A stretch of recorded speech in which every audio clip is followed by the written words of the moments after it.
Hai hai hai, selamat datang kembali di channel Min Donghua. Kali ini kita akan melanjutkan cerita Donghua. Apa tesis? Nggak pakai lama lagi, langsung aja kita ke ceritanya. Cekidot. Pada saat ini, otot coklat di lengan Tuan Muda Ho menonjol tinggi dan meridian di lengannya seperti ular kecil yang melilit. Di mata merahnya, cahaya hijau menjadi semakin intens dan darah perunggu telah terstimulasi secara ekstrim. Jika kekuatannya ditempatkan di alam bawah, ini cukup untuk menjungkir balikkan gunung dan menghancurkan bumi. Tapi kekuatan sekuat itu tidak bisa menarik kedua kapak itu dari Tan Lo Seng. Masih ada sedikit yang tersisa. Kekuatan anak manusia ini seharusnya sudah mencapai akhir dari kekuatannya. Meski begitu, Tuan Muda Ho tidak memilih untuk menyerah. Hentikan! Setelah Tuan Muda Ho meraung, dia membatalkan rencananya untuk mencabut kapak darah dan malah menggunakan kekuatan ke arah yang berlawanan. Menekan kapak darah ke tengah lagi, tapi kapak darah masih tidak bergerak. Kapak darah sepertinya telah tertanam seluruhnya di tangan Lo Seng. Seolah-olah terhubung dengan Lo Seng. Tidak peduli ke arah mana dia menggunakan kapak darah. Tidak ada reaksi sama sekali. Hei! Lo Seng tersenyum sedikit dan tangan yang semula memegang sepasang kapak darah itu tiba-tiba mengerahkan kekuatan. Beberapa retakan mulai meluas dengan cepat di antara Lo Seng dan segera seluruh permukaan kapak tertutupi. Tidak lama kemudian, kapak darah berubah menjadi pecahan yang tak terhitung jumlahnya di hadapan semua orang. Adapun Tuan Muda Ho, yang memegang dua gagang kapak telanjang dan berdiri di sana dalam keadaan linglung. Kedua kapak itu berubah menjadi dua tongkat pendek dalam sekejap, yang memang tidak dapat diterima olehnya. Bukan karena dia merasa kasihan dengan kapak berdarah itu. Meskipun kedua kapak darah ini adalah harta paling berharga dalam keluarga, ini adalah medan perang impian. Seorang pejuang masukinya dengan menggunakan senjata. Prajurit itu sendiri adalah proyeksi, dan senjatanya juga hanyalah proyeksi, tidak bisa digunakan di medan perang mimpi. Tapi di medan perang mimpi tidak ada kerugian di luar medan perang. Karena itulah di medan perang impian ini artefak dan artefak tertinggi dari semua ras besar juga muncul satu demi satu. Artefak tertinggi yang awalnya milik penguasa alam dan bahkan Tiansun juga dibawa ke dalamnya medan perang impian oleh para pejuang alam laut dewa. Namun yang tidak bisa diterima Tuan Muda Ho adalah kekuatan tangan Lo Seng. Seorang pria yang bisa langsung menghancurkan artefak kelas 1, sehingga adegan ini seperti sambaran petir. Meledak dengan liar di kepalanya dan dia menyadari bahwa dia telah bertemu monster yang sebenarnya. Sudah berakhir. Lo Seng tidak ingin membuang terlalu banyak waktu dengan Tuan Muda Ho. Ketika dia kembali ke kota utama, tujuannya adalah memanen domba, dan Tuan Muda Ho jelas merupakan target pertama yang dipilih oleh Lo Seng. Dalam pandangan Lo Seng, kekuatan Tuan Muda Ho ini jauh lebih rendah daripada kekuatan tikus surgawi.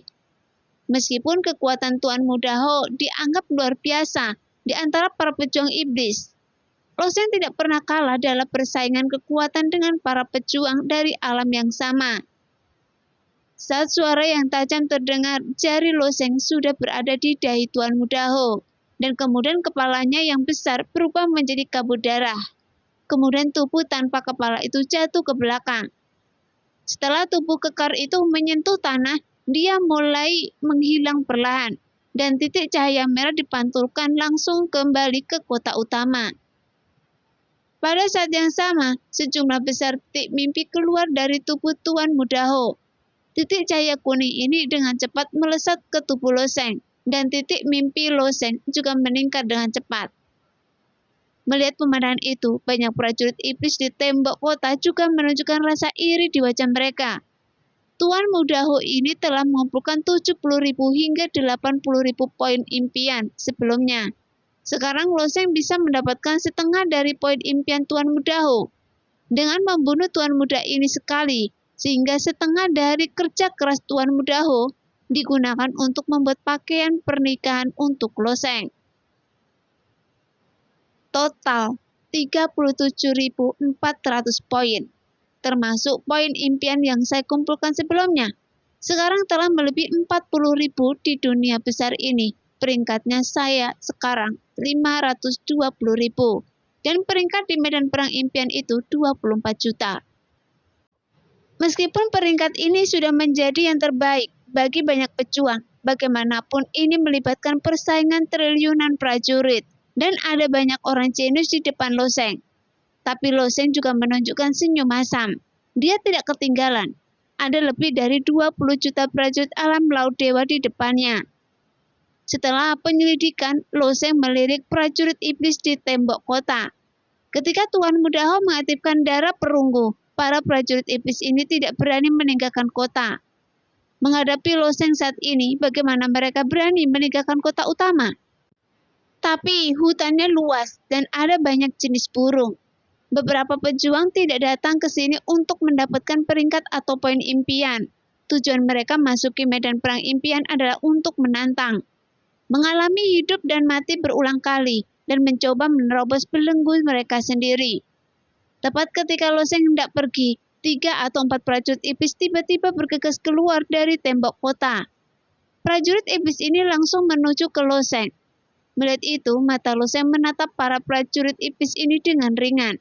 Mereka berada di tahap awal alam laut dewa dan memiliki bakat biasa, sehingga mereka tidak cukup untuk menjadi lawan Loseng. Tapi karena pihak lain bersedia memberikan poin impian, bagaimana bisa Loseng menolak? Adapun para pejuang ini ingin menantang Loseng dan tujuannya adalah untuk mengenali kesenjangan antara mereka dan yang kuat. Namun sangat disayangkan, meskipun mereka adalah pejuang alam laut dewa, jarak antara mereka dan Loseng masih terlalu besar. Bahkan jika mereka adalah pejuang alam dewa yang kuat dengan bakat rata-rata, Loseng dapat dengan mudah membunuh mereka. Belum lagi para prajurit alam laut dengan bakat rata-rata. Mereka hampir tidak melihat bagaimana tindakan Loseng sebelum mereka dikirim kembali ke kota utama oleh Loseng. Setelah Loseng membunuh orang-orang ini, matanya sedikit linglung. Meskipun dia tahu bahwa prajurit alam laut dewa ini tidak memiliki banyak poin mimpi, dia tidak berharap jumlah mereka sebegitu sedikit. Karena keempat prajurit dewa laut dewa hanya memiliki 2 poin mimpi.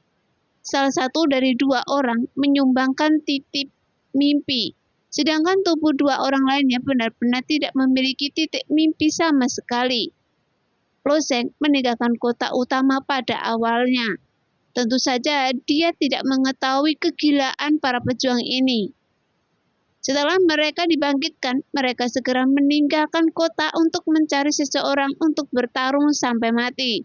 Kemudian dibangkitkan kembali, dan itu terus berulang tanpa istirahat sama sekali.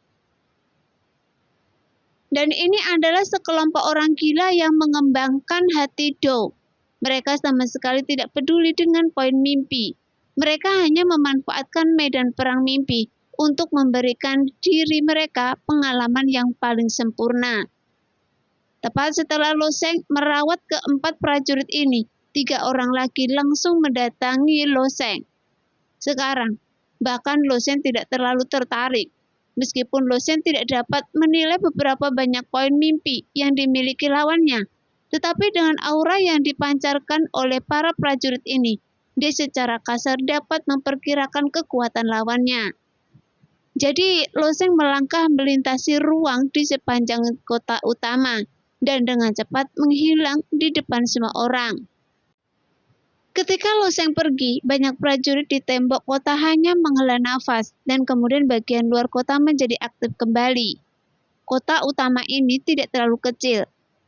Setelah Loseng bergegas keluar, dia bertemu dengan domba lagi, dan kekuatan prajurit iblis ini hampir sama dengan Tuan Muda Ho di luar tembok kota. Tapi pada akhirnya, dia bernasib buruk dan bertemu Loseng. Setelah pertempuran sengit, prajurit iblis itu berubah menjadi titik lampu merah dan terbang ke kota utama. Tidak lama setelah dia kembali ke kota utama, Loseng bertemu dengan 2 domba. Dia sangat beruntung. Setelah menyerap hampir 30.000 poin mimpi kali ini, jumlah poin mimpi di tubuh Loseng telah terakumulasi menjadi sekitar 70.000. dan peringkatnya meningkat dengan cepat lagi. Peringkat di dunia hebat telah mencapai 410.000, sedangkan total peringkat di medan perang mimpi adalah 19 juta. Namun peringkat ini masih sulit dideteksi di antara piramida yang tak terhitung jumlahnya di dunia luar. Sebelumnya, para pejuang ini setelah bekerja keras hanya bisa mendapatkan 50 poin impian dengan membunuh satu orang. Sekarang Loseng bisa mendapatkan puluhan ribu poin dengan membunuh satu orang. Namun Loseng bukan satu-satunya prajurit yang kembali kali ini. Rumput dimakan domba, domba dimakan serigala, dan serigala seperti Loseng mulai kembali satu demi satu. Hal pertama yang mereka lakukan ketika kembali ke kota utama adalah membersihkan domba gemuk di luar kota. Namun pertarungan antara serigala jelas tidak dapat dihindari, dan Loseng bertemu dengan serigala pertama tidak lama kemudian. Sekarang, sepanjang medan perang mimpi, domba terus-menerus dimakan, sehingga peringkat beberapa prajurit yang awalnya berada di puncak mulai menurun dengan cepat, dan beberapa prajurit yang sebelumnya tidak berperingkat tinggi mulai naik peringkat dengan cepat. Sekarang, semua ras memperhatikan piramida di ruang mimpi dan tren peringkat. Meskipun mereka memperhatikan nama-nama jenius terbaik dari ras utama, selain itu, banyak makhluk memperhatikan nama satu orang, dan itu adalah Loseng. Saat ini, Loseng mungkin adalah nama yang paling dikenal di dunia. Bahkan para jenius teratas dari ras utama, putra penguasa surgawi, dan penerus penguasa alam tidak dapat bersaing dengan Loseng. Dan alasan sederhananya sekali, masih karena token mengaum. Di antara triliunan makhluk di dunia, tidak ada yang bisa lepas dari suara yang dihasilkan oleh token mengaum. Gadis misterius itu juga menyebut nama Loseng lebih dari satu kali. Adapun beberapa tahun yang lalu, Loseng dikepung oleh puluhan Tianshun, dan bahkan masalah pembunuhan beberapa Tianshun pernah dikabarkan, yang menjadi keributan di seluruh dunia. Jadi, Loseng mungkin satu-satunya pejuang yang dapat memiliki reputasi terkenal selama berabad-abad, dan bahkan Tianshun tidak dapat melakukannya. Dan orang yang mencari ranking Loseng bukan hanya Yun Luo dan lainnya. Klan surgawi, bahkan banyak orang baik di dunia juga terus mencari. Lagi pula, reputasi Loseng begitu hebat sebelumnya, sehingga bahkan banyak penguasa surgawi yang penasaran dengan bagaimana penampilan Loseng di medan perang impian. Namun, pencarian ini membuat banyak orang kecewa. Bagaimanapun ada miliaran nama di piramida, jumlahnya tak terbayangkan, dan nama-nama yang berada di bawahnya begitu melekat sehingga mustahil untuk membedakannya. Tapi beberapa juta pertama juga lumayan. Lagi pula, nama-nama di medan telah mengumpulkan banyak poin fantasi, dan jarak di antara mereka juga lebih lebar.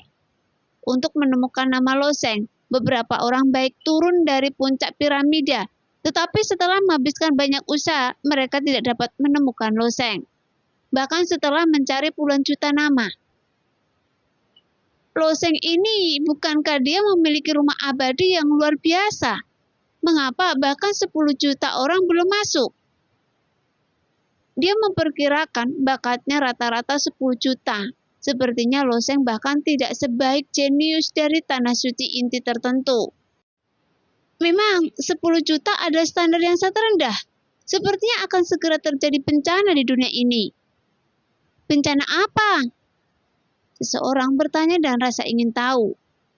Pikirkanlah, Loseng ini sangat berbakat dan terjebak di rumah abadi sepanjang jalan. Dia pasti akan jatuh setelah puluhan ribu atau ratusan ribu tahun. Saat itu rumah abadi itu mungkin menjadi tanpa pemilik. Itu menyebabkan semua dewa di dunia memperjuangkannya. Saya khawatir tidak ada yang akan menyerahkan. Kesimpulan ini memang masuk akal. Para pejuang di dunia luar selain mendiskusikan para pejuang di puncak piramida, juga mendiskusikan Loseng. Dengan 70.000 poin impian dan 19 juta peringkat, Loseng tentu saja tidak puas dengan peringkat ini. Setelah kembali ke kota utama kali ini, keuntungan Loseng adalah 300.000 poin mimpi. Titik mimpi ini hanya dapat membuka gua di hutan belantara. Tapi saat Loseng masuk mengitari tembok kota utama, senyuman pahit di wajahnya menjadi semakin intens. Karena dia merasa, apakah ada yang salah dengan aturan medan perang impian ini? Bukan karena Loseng tidak ingin bertarung dengan orang lain untuk memenangkan poin impian. Itu karena dia tidak memiliki kesempatan sama sekali. Karena semakin banyak serigala yang kembali dan para pejuang seperti Loseng yang telah kembali ke kota utama dan membunuh orang-orang di sekitar kota utama. Meskipun area kota utama ini juga sangat besar, tetapi para pejuang yang telah mengumpulkan poin mimpi yang kaya menjadi semakin pintar. Jika mereka tidak mampu menyinggung perasaan orang-orang seperti Loseng, mereka selalu bisa bersembunyi. Akibatnya, banyak pejuang kaya yang hanya berjongkok di kota utama dan tidak keluar sama sekali. Bagaimanapun, pertempuran dilarang di kota utama. Jadi Loseng tidak mungkin bergegas ke kota utama dan membunuh orang. Belum lagi para pejuang dengan poin mimpi kaya yang melarikan diri ke kota utama. Ada jumlah beberapa pasukan kematian yang bergegas keluar untuk menantang Loseng. Orang-orang ini tidak mendapatkan poin mimpi apapun. Bahkan jika dia membunuh mereka, masih banyak dari mereka memprovokasi Loseng dengan berbagai cara. Dan bahkan mengejar Loseng sepanjang jalan. Ada yang salah dengan aturan medan perang mimpi ini? Secara umum, aturan ini bukanlah masalah besar. Jika ada pejuang yang ingin menonjol, dia harus membunuh pejuang lainnya dengan cara ini. Ikan besar memakan ikan kecil memakan udang, dan udang memakan lumpur. Tapi kita tidak boleh mengatur tempat yang aman seperti kota utama. Jadi ini terlalu tidak adil bagi Loseng. Namun medan perang impian baru saja dibuka. Jika semua orang mulai menyusut ke kota, mereka tidak akan bisa mengukur kekuatan satu sama lain. Sehingga medan perang impian juga akan kehilangan niat awalnya. Loseng berpikir dalam hatinya sambil berlari mengelilingi kota utama. Tapi saat dia melewati sudut tembok kota, dia melihat api ungu berputar-putar di depannya, dan ledakan dahsyat terdengar di depannya. Sehingga tekanan angin yang dihasilkan oleh suara ledakan yang dahsyat sebenarnya mengandung bila angin berwarna hijau. Jadi bisa dibayangkan betapa dahsyatnya ledakan tadi. Setelah pita cahaya itu perlahan menghilang, sebuah lubang besar muncul di bawah tembok kota di depan. Itu adalah lubang besar yang lebarnya sekitar 1000 kaki dan kedalaman ratusan kaki. Di tembok kota, banyak prajurit iblis sedang melihat ke lubang besar dengan rasa takut yang masih ada, dan gumpalan api ungu muncul dari lubang besar. Burung naga ini layak menjadi pewaris alam api iblis. Tampaknya dia telah mengembangkan api ungu secara ekstrim, dan kekuatan barusan terlalu berlebihan. Hei Baisi, sangat sombong ketika Anda baru saja kembali. Anda membunuh 7 orang dalam 1 jam dan mengumpulkan hampir 200.000 poin mimpi.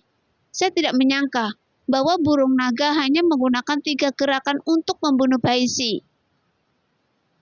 Prajurit terkuat di kota kita mungkin tidak lain adalah burung naga. Banyak prajurit di tembok kota menatap lubang besar dan membicarakannya, dan suara-suara ini secara alami dikirim ke telinga Loseng. Burung naga?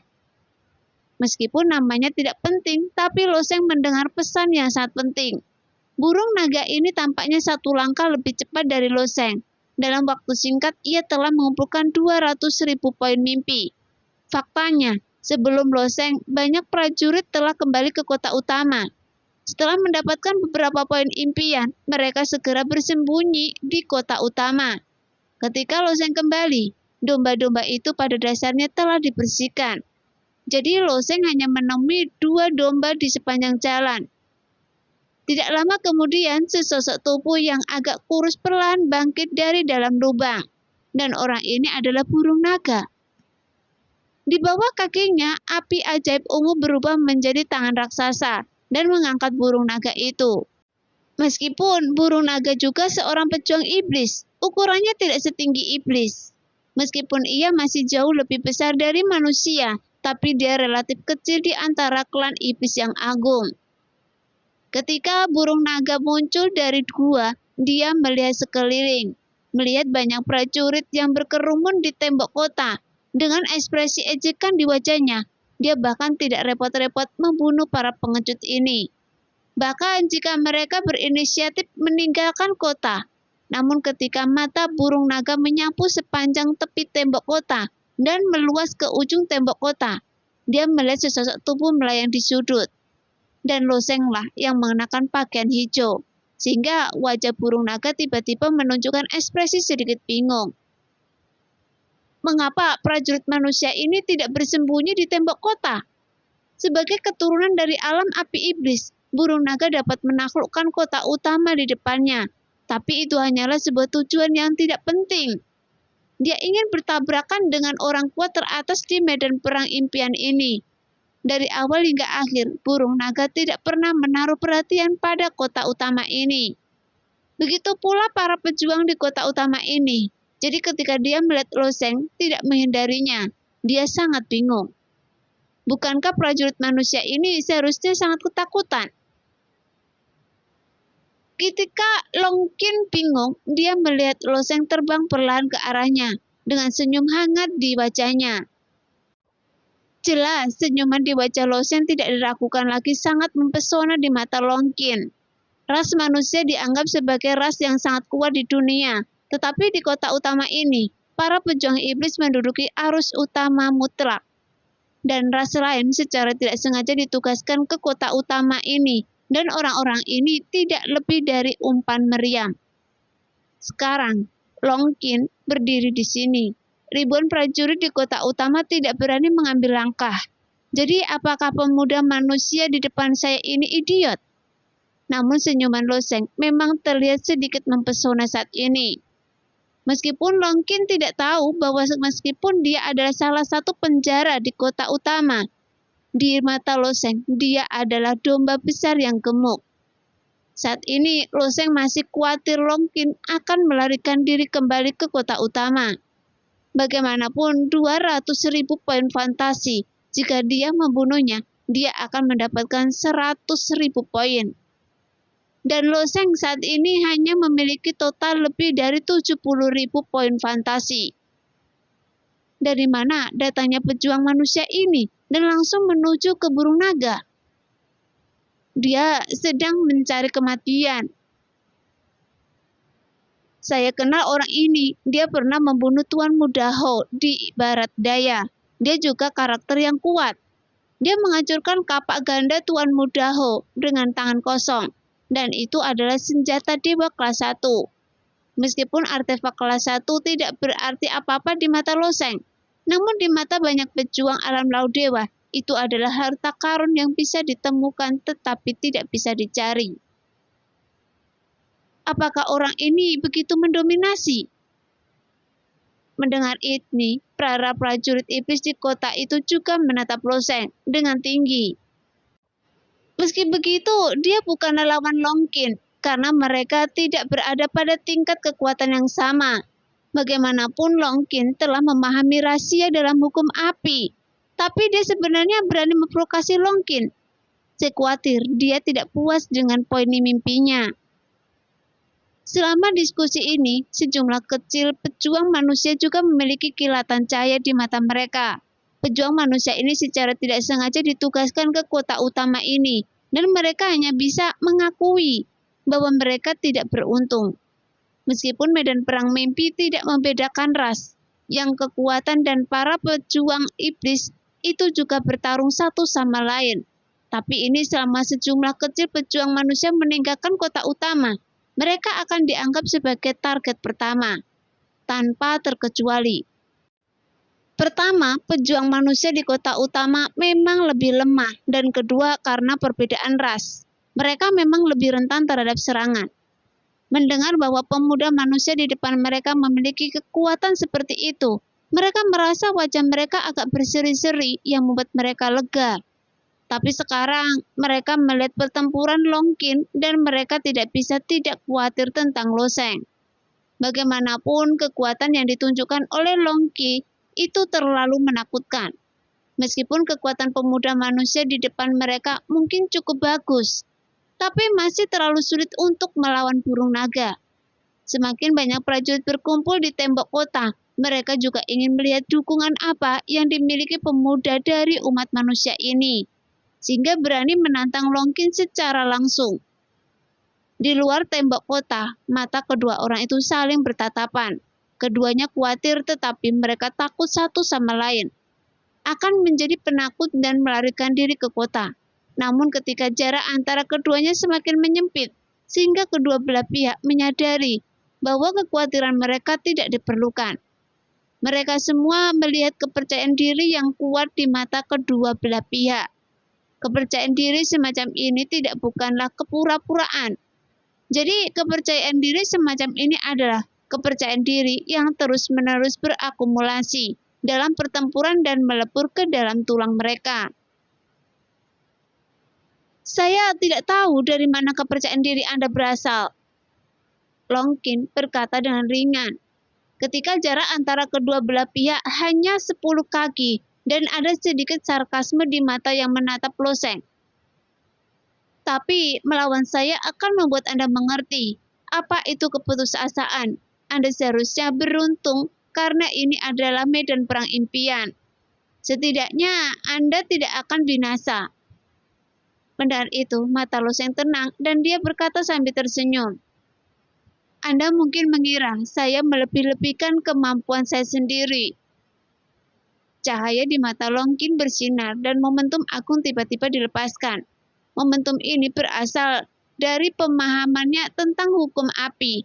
Jadi meskipun itu hanya momentum eksternal, itu memberikan perasaan panas yang luar biasa kepada orang-orang. Sehingga jika berdiri di depan Longkin, sepertinya berada dalam tungku terik matahari. Prajurit manusia yang menarik. Begitu dia selesai berbicara, Longkin tiba-tiba mengulurkan tangan dan mengangkat tangannya sedikit. Dan bola api ungu muncul dari sudut tipis muncul di tangannya. Saat dia dengan lembut meremasnya dengan tangannya, bola api itu tiba-tiba padam. Pada saat yang sama, ketika api ungu padam, sekelompok api ungu lahir dalam jarak 100 kaki di sekitar Lo Sheng. Dan Longkin memiliki senyuman tipis di wajahnya. Dan saat dia mengambil langkah maju, nyala api tiba-tiba menyala muncul di punggungnya. Nyala api terbagi menjadi dua dan berubah menjadi sepasang sayap api ungu, seperti seekor burung besar yang melebarkan sayapnya dan bergegas menuju Lo Sheng. Menghadapi serangan Longkin, sosok Lo Sheng tampak sedikit tergesa-gesa. Di antara semua orang, dia sepertinya ingin menghindari ujung tajam burung naga, tetapi kecepatan dan arah yang dia pilih jauh tertinggal. Segera pukulan Longkin mengenai Lo Sheng, dan api ungu berukuran beberapa kaki tiba-tiba meledak. Setelah itu, sesosok tubuh terlempar dari api ungu seperti anak panah tajam dan menghantam tanah dengan keras. Tuar! Di bawah suara teredam, sosok itu membuat lubang besar di tanah. Setelah api ungu menghilang, sosok Longkin masih melayang di udara. Dan orang yang dihancurkan secara alami adalah Lo Sheng. Hei, saya pikir pejuang manusia ini masih memiliki dua kuas. Tapi sepertinya dia jauh lebih rendah daripada Beise. Dikalahkan dengan satu pukulan, Longkin ini belum menggunakan kekuatan rahasianya. Tidak menyenangkan menjadi rentan. Di bawah diskusi semua orang yang menonton, Longkin tidak mengejarnya. Dia melihat ke bawah ke lubang di bawah dan ekspresi sinis. Tetapi sedikit keraguan juga muncul di hatinya. Secara umum, pejuang dengan bakat yang lebih kuat cenderung memiliki intuisi yang lebih sensitif dan dapat menilai kekuatan lawan dari kepercakapan diri, sikap, dan penampilan lawan. Meskipun penampilan ini tidak mutlak, tetapi seringkali dapat disimpulkan. Meskipun Longkin meremehkan Lo Sheng, ekspresi acuh tak acuh Lo Sheng memberinya sedikit tekanan. Dia menyindir hanya karena dia memandang rendah orang ini secara strategis. Tapi dia sama sekali tidak bersikap tidak hormat secara taktis. Dia hanya mengambil tindakan, tapi sebenarnya dia tidak menahan diri sama sekali. Karena meskipun jurus Feng Xian Yan Long ini terlihat biasa saja, namun kekuatannya luar biasa. Sekarang sepertinya efeknya memang bagus. Setidaknya Lo Sheng gagal menghindari gerakannya, tapi Long Qin sama-sama merasa ada yang tidak beres.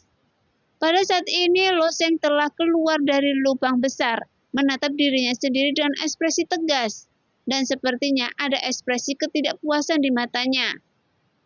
Hei, jangan lihat saya dengan tatapan itu. Sambil berbicara, sosok Long Qin sedikit bergoyang, dan dua sayap api ungu terbentang lagi di belakangnya. Dibandingkan dengan saya, Anda mungkin telah mengumpulkan lebih banyak poin mimpi. Tapi bagi saya, Anda hanyalah seperti seekor domba, dan saya adalah serigala. Segera tubuh Long Qin bersinar lagi dan jalur api muncul di tempat dia lewati. Melihat Long Qin yang mendekat dengan cepat, mata Lo Sheng bersinar dengan tatapan licik. Bagaimanapun, tidak sulit bagi Lo Sheng untuk menyimpulkan poin mimpi, tetapi aturan medan perang mimpi ini cukup menipu. Dia memang dapat mengambil setengah dari poin mimpi Long Qin setelah memenangkan pertempuran ini, tetapi jika Long Qin kalah darinya, setelah itu saya khawatir banyak domba yang hanya akan bersembunyi di kota. Sekarang, Long Qin memiliki banyak poin fantasi, dan Lo Sheng ingin memberi alasan pada Long Qin untuk tidak mengaku kalah. Segera, sosok Lo Sheng sedikit bergoyang lagi, seolah dia ingin melakukan yang terbaik untuk menghindari serangan Long Qin. Tapi dia tetap tidak bisa menghindarinya untuk kedua kalinya. Saat sekelompok api ungu meledak, sosok Lo Sheng terbang lagi, menghantam tembok kota dengan keras. Namun, tembok kota ini didirikan berdasarkan aturan medan perang mimpi. Secara alami, dampak kekerasan seperti itu gagal menghancurkan seluruh tubuh Lo Sheng hingga menempel ke tembok kota. Meskipun tubuh fisik Lo Sheng sekuat senjata dewa, tubuh fisiknya hanya menabrak tembok kota tanpa menyanggah apapun. Dan ada semburan energi dan darah di tubuhnya. Hanya demi akting, Lo Sheng harus menanggungnya. Belum mati, tapi saya punya dua kuas. Long Qin menghela nafas sedikit. Dia awalnya berpikir bahwa Lo Sheng akan langsung menabrak tembok kota dan mati. Tapi tirani fisik orang ini juga harus diberkahi. Sayangnya, tirani fisik murni tidak ada gunanya. Tanpa berpikir panjang, Long Qin bergegas menuju Lo Sheng lagi. Setelah beberapa kali tabrakan berturut-turut, para prajurit di tembok kota juga terkagum-kagum. Namun target hidup Lo Sheng terlalu menyedihkan. Tetapi pada saat Long Qin berlari menuju Lo Sheng lagi, senyuman tak terlihat muncul di sudut mulut Lo Sheng. Ini hampir. Nah, demikianlah cerita hari ini. Terima kasih yang sudah menonton video Min Earth sampai selesai. Sampai jumpa di video selanjutnya. Bye-bye.